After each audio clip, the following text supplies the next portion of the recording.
বরদাচরণ কাগজটা মুড়ে পকেটে রাখল। তারা নেই, লাশ তো আর উঠে পালাবে না, সকালে গিয়ে দেখলেই হবে।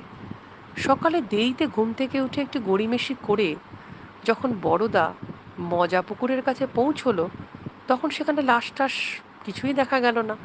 মজা পুকুর খুব নির্জন জায়গা, চারদিকে ঘন কষার বন। দিনে দুপুরেও এখানে কেউ বড় একটা আসে না। একসময় ডাকাতের আড্ডা ছিল।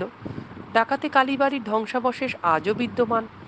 চারদিকটা ঘুরে দেখে বড়দা পুকুরের ধারে এসে দেখল একটা রোগা মতো ছোটোখাটো চেহারার লোক পুকুরের একধারে বসে ছিপ দিয়ে নিবিষ্ট মনে মাছ ধরার চেষ্টা করছে। একটু আগেও লোকটা এখানে ছিল না। বরদাচরণ লোকটার দিকে অবহেলার চোখে একটু চেয়ে আড়মোড়া ভেঙে হাই তুলে খুব আলগা গলায় বলল, কটা মাছ পেলেন?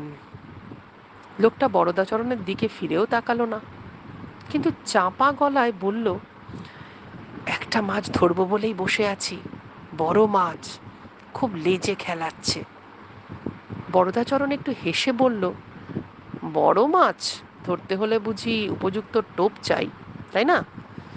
তো টোপটা কি? সেইটাই তো বড় মাছটার কাছে জানতে চাইছি। বরদাচরণ এবার একটু ভেবে বলল, বড় মাছটা টোপ গিলবে না, তবে আপোষ করতে রাজি আছে। লোকটা ছিপ গুটিয়ে নিয়ে উঠে দাঁড়ালো। নিতান্তই হেঁটো ধুতি আর কামিজ গায়ে একটা গেঁয়ো লোক, বয়স 30-এর আশেপাশে, মুখখানা একদম ভাবলেশীন। বরদাচরণের দিকে না তাকিয়ে মাথাটা নিচু রেখে বলল, আপোষটা কিরকম?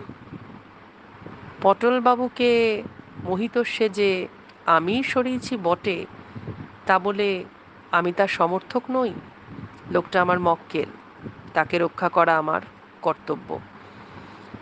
রোগা ভোগা লোকটা নিচু গলাতেই বলল, ভীমরুলের চাকে খোঁচা দিয়েছেন, আপনার সাহস আছে বটে। আমি ভীমরুলের শত্রু নই। পটলকে না মারলে এলাকায় শান্তি থাকবে না, ওকে আমার হাতে ছেড়ে দিন।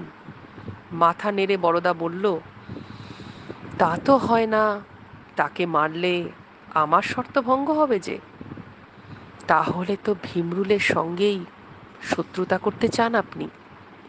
আমার যে কথা সেই কাজ। না, ভীমরুলের মুখ রক্ষার ব্যবস্থাও ভেবে রেখেছি।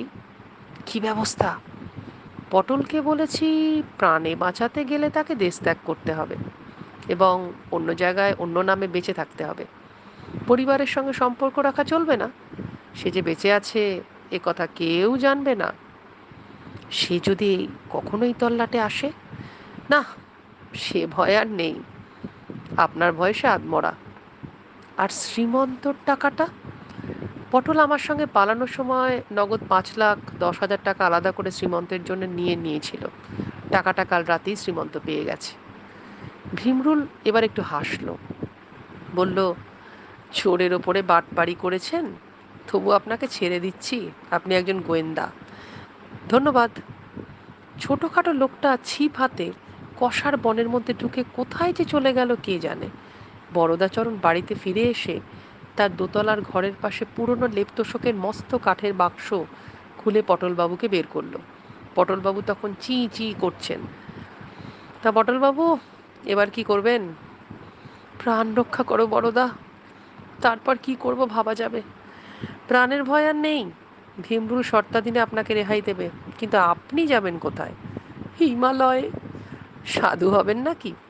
না না, ব্যবসা আমার রক্তে, হিমালয়ে মেলা সাধু। আমি ঠিক করেছি সাধুদের চাল ডাল আটা লোটা কম্বল কৌপিন ইত্যাদি সাপ্লাই দেওয়ার ব্যবসা করব।